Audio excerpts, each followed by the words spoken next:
Side of our Damdam candidate, my old colleague and my party colleague in the Central Committee and State Secretariat, our Sujan Chakraborty. ভালো প্রথম তিনটে পর্যায়ে যেভাবে নির্বাচন হয়েছে আপনারা দেখেছেন অনেক দিন পরে আমরা সিপিআইএম বা বামফ্রন্টের তরফ থেকে নির্বাচন কমিশনের উদ্যোগকে নিরাপত্তার ব্যবস্থাকে শান্তিতে অবাধে নির্বিঘ্নতে ভোট দিতে পারে মানুষ নির্বাচনের আগে এবং নির্বাচন পরবর্তীকালে যাতে বেশি গণ্ডগোল না হয় সেটাকে আটকানোর ব্যবস্থা করাকে আমরা স্বাগত জানিয়েছিলাম। অনেক মানুষ 12 বছর পরে ভোট দিয়েছেন, 6 বছর পরে ভোট দিয়েছেন, কিন্তু তারপরে ফোর্থ স্টেজ আমরা দেখলাম, ফোর্থ ফেজে কতগুলো ঘটনা ঘটলো। একটা তো তৃণমূলকে খুনও করলো কেতুগ্রামে, আবার সেটা সিপিএমের উপর চাপানোর চেষ্টা করা হয়েছিল। মুর্শিদাবাদে রক্তপাতহীন ভোট হলো, ভোটের পরে দেখা গেল কোথাও গুলি, কোথাও বোমা, কোথাও যে মহিলা ভোট দিয়েছেন তাকে আঘাত করার চেষ্টা করেছে, আগুনে পুড়িয়ে দিয়েছে দোকান। আমি নিজে ছুটে ক্যাম্পেইন শেষ করে আমাকে যেতে হয়েছিল মুর্শিদাবাদে।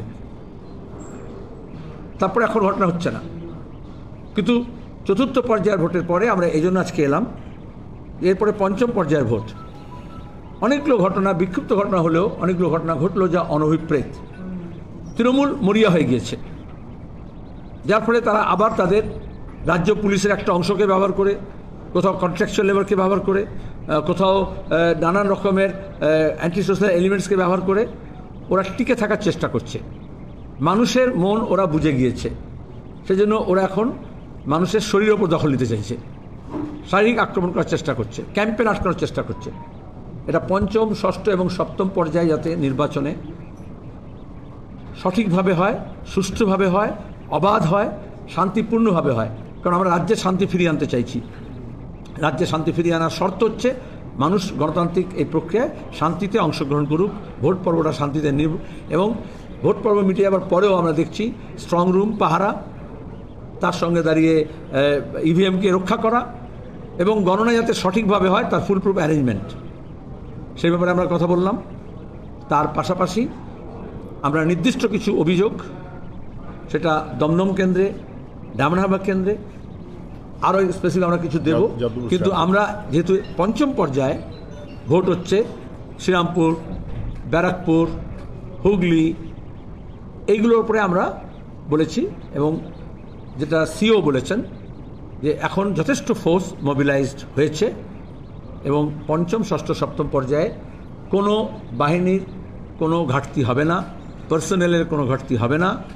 আমাদের মনে হয় ইলেকশন কমিশনের যে ইচ্ছাশক্তি এবং যে রসদ তারা ব্যবহার করবেন এবং ভোটে গণ্ডগোল যাতে না হয়, অবাধ এবং শান্তিপূর্ণ ভোট হয় তাকে সুনিশ্চিত করবেন। তার জন্য প্রিভেন্টিভ কিছু অ্যারেস্ট করতে হবে। কিছু মস্তান, কিছু গুন্ডা আছে যারা পারপিচুয়াল, যারা হচ্ছে অর্গানাইজ করে, কিন্তু স্থানীয় পুলিশ তাদেরকে রক্ষণাবেক্ষণ করে, অনেকগুলো থানায় তারা বসে অপারেট করে। আমরা বলেছি এই ধরনের প্রিভেন্টিভ কিছু অ্যাকশন নিতে হবে। আর কেন্দ্রীয় বাহিনী তার সঙ্গে দাঁড়িয়ে নির্বাচনে যারা পর্যবেক্ষক, শুধু ভোটের দিনও পর্যবেক্ষণ নয়, তারা যান এলাকায়, ঘুরুন, মানুষের সঙ্গে কথা বলুন। বিশেষত পঞ্চায়েত নির্বাচন, পুর নির্বাচনের পরে ম্যাপ আছে, আমাদের কাছেও আছে, নির্বাচন কমিশনের কাছেও আছে, রাজ্যের প্রশাসনের কাছেও আছে। সেখানে সেই ম্যাপ অনুযায়ী সেই সব জায়গাগুলোতে এখনও কতগুলো ব্লক আছে যেখানে সন্দেশখালীর মতো মুক্তাঞ্চল করে রাখা হয়েছে। এটা যাদবপুর কেন্দ্র হোক, ডায়মন্ড কেন্দ্র হোক, সেটা দাঁড়িয়ে অন্যান্য বসিরহাট কেন্দ্র হোক, সেটা মিদনাপুর হোক, বাঁকুড়া হোক, পুরুলিয়া হোক, ঝাড়গ্রাম হোক, লুট, তার সঙ্গে দাঁড়িয়েছে দুর্নীতিচক্র, প্রাকৃতিক সম্পদকে লুট করা এবং মানুষের ওপর অত্যাচার করার জন্য একটা চিরস্থায়ী বন্দোবস্ত করার চেষ্টা করেছেন। সেটা ভাঙছে দেখে অনেকে উপদ্রব যারা করে তারা হচ্ছে বাড়তি হয়তো কিছু উদ্যোগ নিতে পারে, সেজন্য আমরা প্রিএমটিভ অ্যাকশন নিতে বলেছি। রাজ্য প্রশাসনের কাছে আমরা একই দাবি জানাবো। রাজ্য পুলিশের এর চেয়ে বেশি বদনাম তো হতে পারে না যে একটা নির্বাচন প্রক্রিয়া বলা হচ্ছে বুথের ধারে কাছে রাজ্য পুলিশ ঢুকবে না, অথচ তাদেরকে আমরা পুষছি টাকা পয়সা দিয়ে, ট্যাক্সের টাকা দিয়ে। তো সেটা কি শুধু ভিআইপি পাহারা দেওয়ার জন্য আর অভিষেকের মিটিংয়ে ভিড় করার জন্য, মুখ্যমন্ত্রীকে পাহারা দেওয়ার জন্য আর কালীঘাটে যাতে কেউ ঢুকতে না পারে সেটাকে আটকানোর জন্য? কলকাতা শহরে, দক্ষিণ কলকাতা কেন্দ্রে কালীঘাট, আলিপুর পুলিশ তারা ক্যাম্পেইন করতে দেবে না অপোজিশনকে। তো তার চেয়ে তো ভালো মমতা ব্যানার্জি তার ভাইপোকে নিয়ে ফটো নিয়ে থাকুন, আর নাহলে আলিপুর জেলের মধ্যে থাকুন, সিভিল এনক্লেভে থাকবেন, অথচ কোনো সিভিল অ্যারেঞ্জমেন্ট অ্যাক্টিভিটিস হবে না, এটা কখনো হতে পারে, এটা গণতন্ত্র বিরোধী। যদি সুযোগ কিছু থাকে বলা না, সেলিম তো যা বললো আমার মনে হয় নতুন কিছু না। প্রথম 3টে দফা নির্বাচনের পর 4র্থ দফায় কিছু কিছু গোলযোগ হয়েছে, যেটা আমরা বেঠিক বলে জানিয়ে এসেছি। এখন 5, 6, 7 3 দফার নির্বাচন ফুল প্রুফ হতে হবে। গণতন্ত্রকে রক্ষার দায়িত্ব মানুষের, সে দায়িত্ব পালন করেন এবং করবেন, কিন্তু নির্বাচন কমিশনেরই সেটা কাজ যাতে সেটা এনশিওর করা যায়। ফলে নির্বাচন কমিশন কী করে করবেন তারা বুঝবেন। এটা চলতে পারে না যে পাবলিক ভেহিক্যালে কোনো একটি নির্দিষ্ট রাজনৈতিক দলের প্রচার, প্রোপাগান্ডা, ব্যানার থাকবে, এটা চলতে পারে না। এটা আইন বিরোধী, ব্যবস্থা নিতে হবে। 2, contractual workers, scheme based workers, সরকারি নিয়ম অনুযায়ী তারা নির্বাচনের কাজে দায়িত্ব যেভাবে তাদের দেওয়া হচ্ছে পালন করতে পারেন না, তাদের সেক্টর অফিস সহ নানা কাজে যুক্ত করে দেওয়া হয়েছে এবং তার মধ্য দিয়ে রাজ্য প্রশাসন অথবা স্থানীয় প্রশাসন তারা ম্যানোভার করার মতো চেষ্টা করছে। এটা কখনো হতে পারে না। এবং 3, ম্যাপ সবার কাছেই আছে, ওদের কাছেও আছে কোন কোন জায়গাতে পঞ্চায়েতে অথবা পরপর কতগুলো ভোটে প্রায় ভোট হয়নি। এ দেখতে পাচ্ছেন তো সন্দেশখালী 98% ভোট, 99% ভোট, তার চেহারা বুঝতে পারছেন তো। একবার যদি ভোট লুট হয় তাহলে মানুষের সর্বস্ব যে লুট হয়, সন্দেশখালী তার একটা রেফারেন্স। গোসাবাতে তৃণমূলের কর্মী মারামারি হচ্ছে, খুন হচ্ছে, দিনাটাতেও তাই। নির্বাচনেরটা খেয়াল করে দেখুন, বাই ইলেকশনে রেকর্ড ভোট 1,66,000 একটা, 1,50,000 একটা ভোটে জিতেছে। ফলে সব ভোট দখল করলে যা হয়, পশ্চিমবাংলার মানুষের তাতে শান্তি শৃঙ্খলা সহ নর্মাল লাইফ বিঘ্নিত হয়, এটা করতে দেওয়া যাবে না। এটা মানুষের রেসপন্সিবিলিটি যেমন অবশ্যই আছে, এবং মানুষ একটা মনোভাব নিয়ে নিয়েছেন। পুরসভার নির্বাচনে ভোট লুট করেছ, শোধ তুলব। পৌরসভার নির্বাচনে ভোট লুট করেছ, শোধ তুলব। মানুষ এই মনোভাবে আছে। এই মনোভাব মানুষের, তাদের নিজস্ব মনোভাব, সেইটাকে বিঘ্ন করবার জন্য কোনো বাহিনী, ক্রিমিনালস, ইন্টিমিডেটার্স, তারা যাতে বাজার গরম করতে না পারে নিশ্চিত করতে হবে। পশ্চিমবাংলাতে আমাদের কাছে এটা ইনশিওর করতে হবে ভবিষ্যতে যত লুঠেরা, বাটপার, দুষ্কৃতী তারা দাপট দেখিয়ে বেড়াবে, তাদের পিছনে পুলিশ থাকবে। আর সুস্থ স্বাভাবিক জীবনে যারা থাকতে চান, ভদ্রলোক, সাধারণ মানুষ, তারা মাথা নিচু করে চলবেন। এই রাজত্বের অবসান হতে হবে। এই মনোভাবের থেকেই নির্বাচন কমিশন যাতে কাজ করে, আমরা সেই কারণে কয়েকটা স্পেসিফিক কথা বলেছি। বাকিগুলো আমরা বাকিটা দেখে নেব, আরও যদি স্পেসিফিক থাকে তখন বলবো। এই দ্যাটস ইট। সেলিম দেব শুধু দুজনের কাছে প্রশ্ন। মমতা বন্দ্যোপাধ্যায় রাজ্যের মুখ্যমন্ত্রী, তিনি প্রথম দিন চুঁচুড়াতে বললেন আপনাদের যে ইন্ডিয়া জোট ভোটান কোড রয়েছে সেই ইন্ডিয়া জোটের বাইরে থেকে সমর্থন করবেন। পরের দিন তিনি হলদিয়াতে দাঁড়িয়ে বললেন যে ইন্ডিয়া জোটের মধ্যে থেকেই ইন্ডিয়া জোটকে কেন্দ্রীয় সরকার নিয়ে আসবেন। পরপর দুদিন মুখ্যমন্ত্রীর এই দুই মন্তব্যে আপনারা কি মনে করছেন? আমি বলি, উনি ধন্দে আছেন, কারণ তার ধান্দা বন্ধ হবে। আর এই জন্যই তিনি নিজে বুঝতে পারছেন না তিনি ভেতরে আছেন না বাইরে আছেন, মানুষকে কনফিউজ করছেন।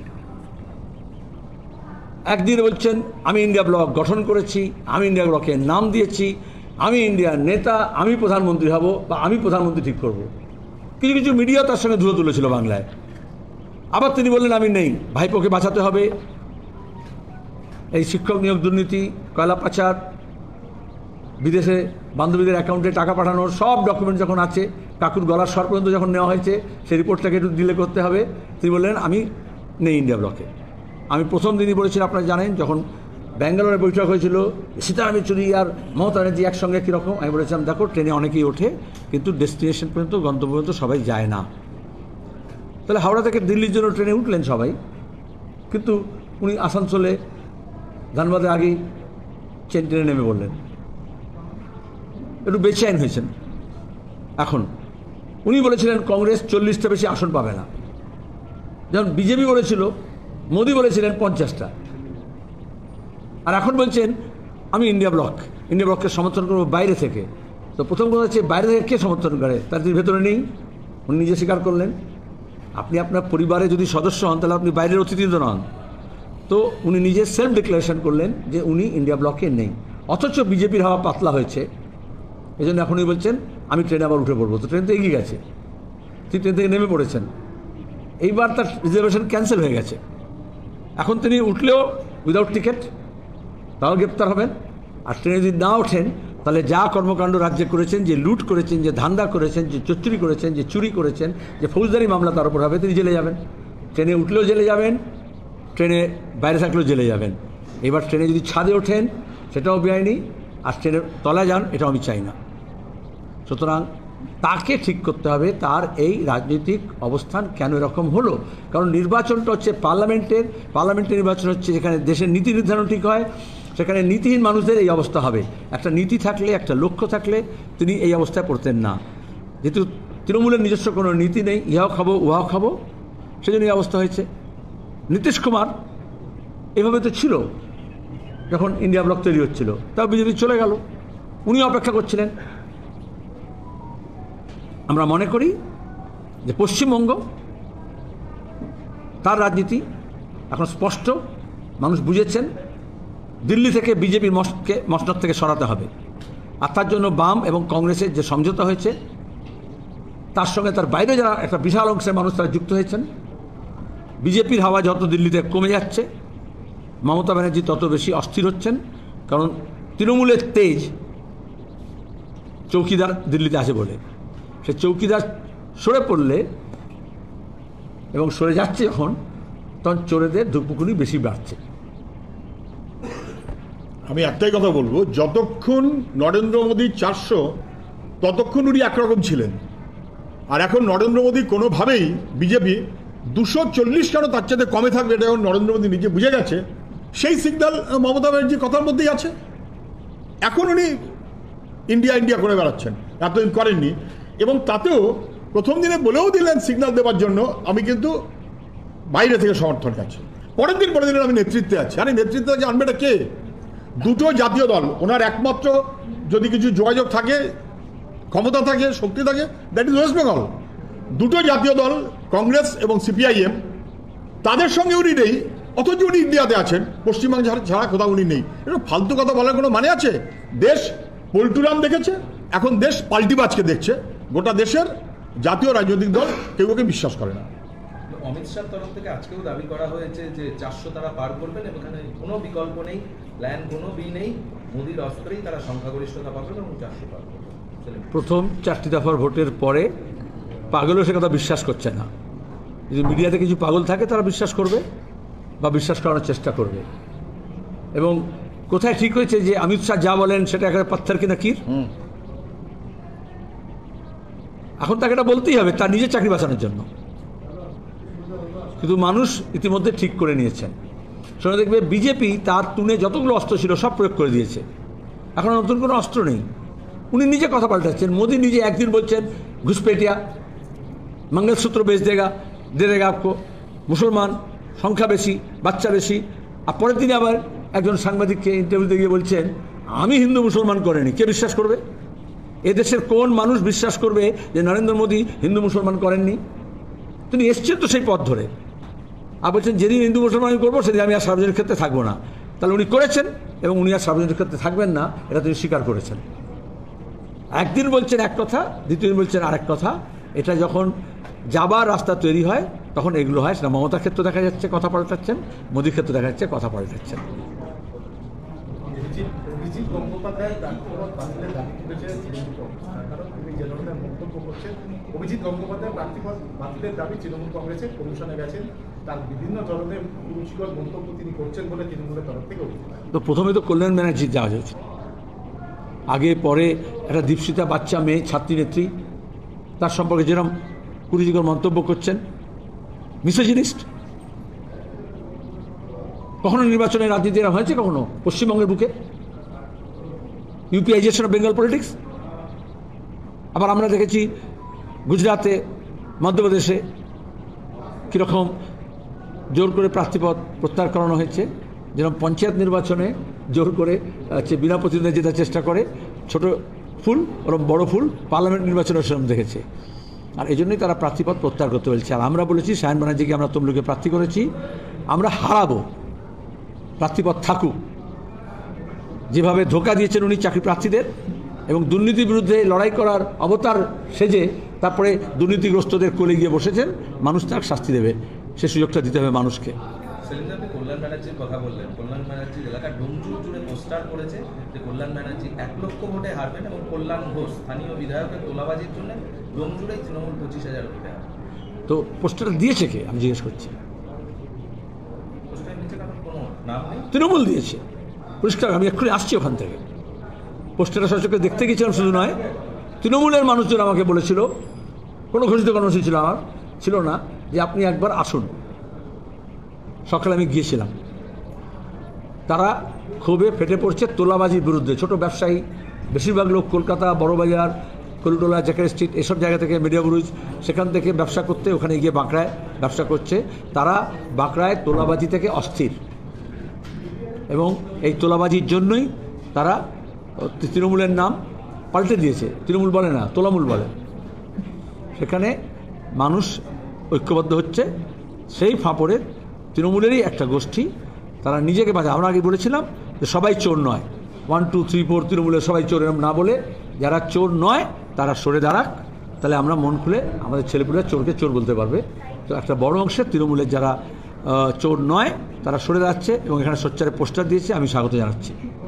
নির্বাচনে তার প্রতিফলন হবে এই বিশ্বাস আমি রাখি। পূর্ব মেদিনীপুরে ভোট পরবর্তী হিংসার জন্য সিবিআই আজকে তৃণমূল নেতার বাড়িতে গিয়েছিল, যদিও কাউকে খুঁজে পাওয়া যায় না। It's too little too late. Bulldozer নিয়ে ঘর ভেঙেছিল দক্ষিণ 24 পরগনায়, তারপর একটার পর একটা খুনোখুনি হয়েছে, ঘর ছাড়া হয়েছে আমাদের লোক অসংখ্য, মিথ্যা মামলা হয়েছে, কোর্টে যাওয়া হয়েছে, পুলিশ কোনো অ্যাকশন নেয়নি। এবং আমরা জানি কেন্দ্রের বিজেপি সরকারও তৃণমূলের বিরুদ্ধে কোনো ব্যবস্থা নেবে না, কারণ আরএসএস চায় যাতে বাম এবং কংগ্রেস রানা ফিরে আসুক। এজন্য মন্দের ভালো মমতা থাকুক। এজন্য হেমন্ত সোরেন জেলে যায়, প্রবীর পুরকাস্ত জেলে যায়, উমর খালিদ জেলে থাকে, অরবিন্দ কেজরিওয়াল অ্যারেস্ট হয়। কিন্তু এখানে open and shirt case. High court বলছে, সুপ্রিম কোর্ট বলছে দুর্নীতি হয়েছে, কিন্তু দুর্নীতিগ্রস্তদের শাস্তি দেওয়া হচ্ছে না। কয়লা পাচার কাণ্ডে সিবিআইয়ের চার্জশিট থেকে মোদিকে ধরে, মোহন ভাগবতকে ধরে মমতা ব্যানার্জি সিবিআইয়ের চার্জশিট থেকে ভাইপোর নাম বার করে দিয়েছেন। সোনাসহ পাচার কাণ্ডে ভাইপো বউ ধরা পড়ার পরেও অরুণ জেটলিকে ধরে, কাস্টমসকে ধরে সেই কেসটা রেজিস্টার করানো হয়নি। গরু পাচার কাণ্ডে, গরু পাচার যারা করে, যেখান থেকে করে সেখানে বিজেপি তৃণমূলের সমান সুযোগ আছে। এজন্য আজ পর্যন্ত বড় বড় মাথারা ধরা পড়ছে না। সেদিন প্রথম 4 দফায় 68 আসনে ভোট হয়ে গিয়েছে, 3 দফা বাকি আছে। কি ভাবছেন এই বাকি 3 দফায় কি হবে আপনাদের অ্যাসেসমেন্ট? বাকি যে 3 দফা, বাকি 3 দফা ওরা মনে করেছিল, বিজেপি মনে করেছিল উত্তরবঙ্গের হাওয়া তারা দক্ষিণবঙ্গে নিয়ে আসবে। কিন্তু এই গরমে গোটা বৈশাখ মাসে কোনো কালবৈশাখী হয়নি, কোনো হাওয়া আসেনি। তারপরে উত্তর দিনাজপুর থেকে মালদা, মুর্শিদাবাদ, তার পরবর্তী পর্যায়ে বীরভূম, নদিয়া, 2 বর্ধমান, সরাসরি বাম এবং কংগ্রেস যে সমঝোতা হয়েছে তাতে মানুষ একটা ভরসা পেয়েছে, এবং সেখানে কোথাও বিজেপির সঙ্গে লড়াই হয়েছে, কোথাও তৃণমূলের সঙ্গে লড়াই হয়েছে। কোনো নির্দিষ্ট হাওয়া এদেশে নেই, কোনো নির্দিষ্ট একটি স্লোগানে লোকে ভোট দিচ্ছে না। আমরা এটা প্রথম থেকেই বলেছিলাম, গ্রাস রুট লেভেল স্ট্র্যাটেজি। এই যে তৃণমূল পোস্টার দিয়েছে, তার মানে ওইখানে যে তোলাবাজি হচ্ছে তার বিরুদ্ধে। এই যে সন্দেশখালী নিহত হয়েছে করছে, ওটা সন্দেশখালী মানুষের জ্বালা যেটা আছে।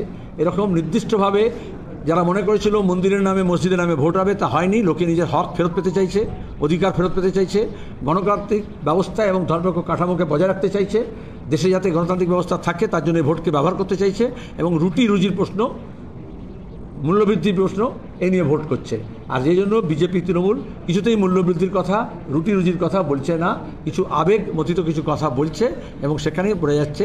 বিজেপির হাওয়া যখন পাতলা হয়েছে, তৃণমূল আর কোনো হাওয়া তৈরি করতে পারবে না, হাওয়া হয়ে যাবে। কারণ গত 2টো নির্বাচনে মমতা ব্যানার্জি, তৃণমূল কংগ্রেস বিজেপির জুজু দেখিয়ে ভোট নিয়েছে। তো বিজেপি যখন পাতলা হয়ে গেছে, তো ভয় দেখাবে কার? মানুষ নির্ভয়ে ভোট দেবেন। এজন্য মমতা ব্যানার্জি এখন অভিষেক বলল সিএকে সমর্থন করছি। কেন বলল? গত ভোটে কে শিশি করেছিল, এখন কেন বলছে সমর্থন করব? আর বিজেপি প্রথম পাতায় বিজ্ঞাপন দিয়ে বলছে এই যে সিএ আমরা করে দিয়েছি, নাগরিকতা দিয়েছি। কজনকে? 14 জনকে। কোনো দেশে কোনো আইন, আমাদের দেশেও 14 জন 15 জনের একটা আইন করতে হয়। সোনিয়া গান্ধী ইটালিতে জন্ম, রাজীব গান্ধীর সঙ্গে বিয়ে হয়েছিল, এখানে আছেন। তারপরে in the process of nationalisation তিনি ভারতের হয়েছেন। এরকম কত লোক ভারতের নাগরিক হয়েছে, তার জন্য আইন পাল্টাতে হয়েছে। আমাদের ভারতের নাগরিকতা আইন যথেষ্ট ছিল এই ধরনের নাগরিকতা দেওয়ার জন্য। কিন্তু ওরা প্রথম থেকে আমি বলছি, আমি নিজে নাগরিকতা আইনের সম্পর্কে, বিল সম্পর্কে যে পার্লামেন্টারি কমিটি ছিল তার আমি জয়েন্ট কমিটির একজন মেম্বার ছিলাম, একমাত্র বামপন্থী। 3 জন তৃণমূলের মেম্বার ছিল। পার্লামেন্টের রেকর্ড দেখে নিন, কমিটির রেকর্ড দেখে নিন, কী বলেছিল তারা সেখানে? কিচ্ছু কথা বলেনি। বিল যখন পাস হয়েছে কিচ্ছু কথা বলেনি। এখন দাঁড়িয়ে এই জন্য বলছি আমরা সমর্থন করছি, কারণ বিজেপি আবার চাইছে সিএ এনআরসি নিয়ে ভোট হোক, এই জন্য বিজ্ঞাপন দিয়েছে। তাই এরা বিজ্ঞাপন দেওয়ার আগে মমতা সিএ নিয়ে বললেন, অভিষেক নিয়ে বললো, কারণ ওদের কাছে কোনো ইস্যু নেই। কিন্তু বারবার ডিম ফেটে গেলে তাতে তা দিলেও আর বাচ্চা বেরোবে না, ফাটা ডিমে তা দিচ্ছেন। মানুষ বুঝে গেছে 30,131 জন পশ্চিম পাকিস্তান এবং আফগানিস্তান থেকে যারা এসেছিল তাদের নাগরিকতা দরকার আছে, আমরাও সমর্থন করেছিলাম। তার মধ্যে চার্টার অ্যাকাউন্টেন্ট আছে, ইঞ্জিনিয়ার আছে, ডাক্তার আছে, লয়ার্স আছে, পেশাদার আছে, প্রফেশনাল আছে, তাদের ডিগ্রি আছে, কিন্তু তারা যেহেতু লং টার্ম ভিসা নিয়ে এসছে তারা এখানে প্র্যাকটিস করতে পারে না, নাগরিকতা না থাকলে উপার্জন করতে পারে না। এই জন্য তাদের নাগরিকতা দেওয়ার দরকার ছিল, সেটা দেওয়া হচ্ছে। তার মধ্যে 14 জনকে কেন দিয়েছে? 30,000কে দেয়নি কেন? 5 বছরে 14 জন কেন? তাই তো 10-15 বছর ধরে আবেদন পড়ে আছে। তো সিএ রুল সংশোধন করার পরে পশ্চিমবঙ্গ থেকে একজনও কেউ আবেদন করেনি। এই 14 মধ্যে একজন বাংলার না। তাহলে এটা পূর্ববঙ্গ থেকে আসা, বাংলাদেশ থেকে আসা, আসাম, ত্রিপুরা, পশ্চিমবঙ্গ, ঝাড়খণ্ড, বিহারের ব্যাপার নয়। এতে স্পষ্ট হয়ে গেল ওদের যে মিথ্যাচার, সেটা স্পষ্ট হয়ে গেছে। পিয়ালি দাসকে গ্রেপ্তার করেছিল রাজ্য পুলিশ। আজকে হাইকোর্ট তীব্র ভর্ৎসনা করে অবিলম্বে জামিন দিতে বলছে। যে গ্রেপ্তারি পদ্ধতিতেই বলছি, বিজেপি, তৃণমূল এবং একটা সেকশন অফ মিডিয়া, কোনো বাইনারি যখন তৈরি হচ্ছে না পশ্চিমবঙ্গে, তখন খালি সন্দেশ খাচ্ছে তারা। আমরা বলছি এরকম সন্দেশখালি আমাদের রাজ্য জুড়ে, শুভেন্দু, অভিষেক, তার আগে মমতা, মুকুল, মাওবাদীদের নিয়ে বা মস্তান বাহিনী নিয়ে তারা এই ধরনের মুক্তাঞ্চল তৈরি করেছে, যেখানে গাঁজা চাষ, যেখানে হেরোইনের চর্চা, এবং যেখানে দাঁড়িয়ে স্মাগলিং, যেখানে দাঁড়িয়ে চুরি, জোচ্চুরি এবং প্রাকৃতিক সম্পদ লুট হচ্ছে। কোনো মিডিয়া একটা কথা বলেনি পশ্চিমবঙ্গে 10 বছর ধরে, এই লুটের কথাগুলো খবর দেয়নি। কোনো ইনভেস্টিগেটিভ জার্নালিজম হয়নি, এখনও সন্দেশখালী হচ্ছে না। এই জন্য বিজেপি আর তৃণমূল রোজ কোথাও মিথ্যা মামলা করছে, কোথাও মিথ্যা অভিযোগ করছে, আর কোথাও মিথ্যা ফেক ভিডিও তৈরি করছে। আদতে আমরা যে ভূমি সংস্কার করেছিলাম, জমি দিয়েছিলাম, আমরা উদ্বাস্তু পুনর্বাসনে যে জমি দিয়েছিলাম, সেগুলোকে তৃণমূলের গুন্ডা বদমাইশ শুভেন্দু, অভিষেকের ছত্রছায়ায় গত কয়েক বছর তারা ল্যান্ড রিফর্মকে আন্ডান করেছে, রিভার্সাল করেছে, জমিগুলো কেড়ে নিয়েছে বিএলআর অফিসে দুর্নীতি করে, পুলিশের সহায়তা নিয়ে। সেই লড়াইকে এরা কনভার্ট করতে চাইছে নারী নির্যাতন, ধর্ষণ। আরে সব সময় সম্পদ নিয়ে গোটা বিশ্বে, সে যুদ্ধ হোক, দাঙ্গা হোক আর ব্যবসায়িক ঝগড়া হোক, মহিলাদের ভালনারেবিলিটিকে ব্যবহার করা হয়, আগেও করা হতো। তাহলে যখন পার্কস্ট্রিটে যখন ধর্ষণ হলো, আজ পর্যন্ত মূল আসামি ধরা পড়লো না, কে রিপোর্ট করছে? কেন ধরা পড়লো না আজ পর্যন্ত? শুভেন্দু যখন তো মন্ত্রী ছিল। যখন রানাঘাটে 80 বছরের নানকে যখন ধর্ষণ করলো, শুভেন্দু তখন মন্ত্রী ছিল। বিজেপি কি করেছে? কারণ ওরাও মধ্যপ্রদেশে তাই করেছে খ্রিস্টানদের প্রতি। আজকে মণিপুরে গত 1 বছর 12 দিন ধরে প্রতিদিন নির্যাতন হচ্ছে, খুন হচ্ছে, ডাবল ইঞ্জিনের সরকার। কি বলছে বিজেপি? মিডিয়া কি বলছে? পঞ্চায়েত ভোট যেরকম এখানে সিভিককে দিয়ে করিয়েছে, পুলিশকে দিয়ে করিয়েছে, গুন্ডাকে দিয়ে করিয়েছে, ওখানে AK-47কে দিয়ে, টেরোরিস্টদেরকে দিয়ে, মিলিটারিদের দিয়ে বিজেপি ভোট লুট করেছে মণিপুরে। তাহলে কার অভিযোগ কে শুরু করছে? সবই মিথ্যা, সবই ভুয়ো। আমরা বলেছি নো মোর সন্দেশখালী, এবং সন্দেশখালী যদি না হয় তার জন্য আমাদের বাংলার রাজনীতিতে এই শুভেন্দু এবং অভিষেক ব্র্যান্ডের রাজনীতিকে খতম করতে হবে। মুকুল রায়ের বেচাকেনা রাজনীতিকে শেষ করতে হবে। বিজেপি এবং তৃণমূল উভয়কে শাস্তি দিতে হবে। ধন্যবাদ। নিরাপদ সর্দারকে যেদিন বাসডলি থানা থেকে কলকাতা পুলিশ তুলে নিয়ে গেছিল কোনো অভিযোগ ছাড়া, একদিনের পরে বাসী অভিযোগ তৈরি হয়েছে সন্দেশকারীদের, তারপর বসিরহাট থেকে নিয়ে গেছিল। সেদিন আমরা বলেছি মিথ্যা মামলা হয়।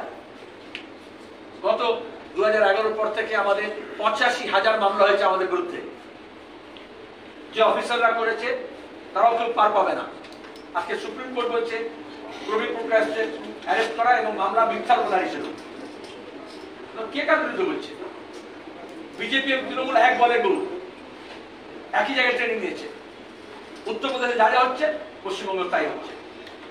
আর কিছু তামাশা করার জন্য এগুলো কিছু শোরুম ক্রিয়েট করা হচ্ছে, মডেল ক্রিয়েট করা হচ্ছে। কে সত্যি বলছে, কে মিথ্যা বলছে? দুজনে যদি মিথ্যাবাদী, আপনি কি করবেন?